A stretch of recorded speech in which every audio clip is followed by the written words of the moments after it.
We are really focused on advancing evidence, improving people's lives, and doing this at all life stages, at all education levels. In the post-secondary space, we're really interested in understanding how we can help more people get a credential and succeed in higher ed.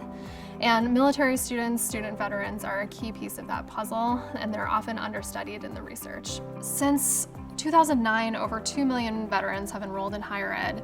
96% of higher ed institutions in the US have veterans at their schools, yet we hear from veterans that it's very difficult for them to get their credits recognized, to get the amount of credit that they would expect. And we wanted to understand, first, are student veterans trying to get this credit? What are their experiences in getting this credit? And what have universities done to support them? We still found that there were about 15% of students who didn't know that credit recognition for their military experience was an option, which I think was very significant. Universities should work very closely with their admissions platform.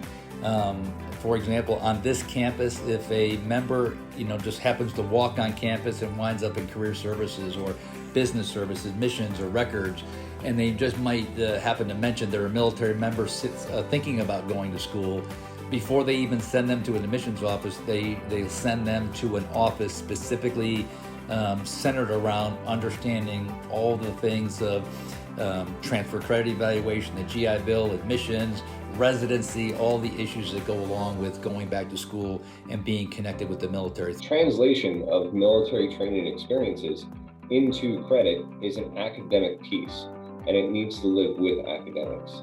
Your faculty, your provost, your academic side of the house needs to be involved in the translation of all of this.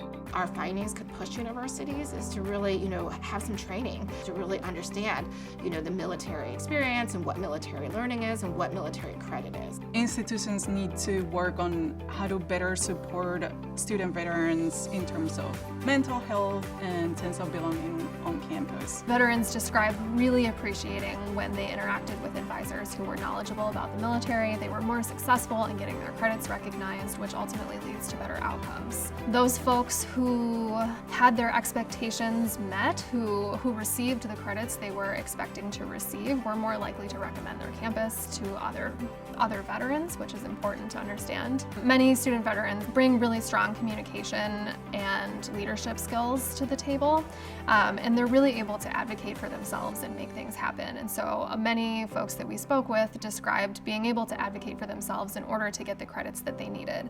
And I bring this up not to say that they should be left to do all of the work for themselves, but that when institutions are thinking about the right kind of support, it's really to provide the information and the tools that veterans need to be empowered to make decisions.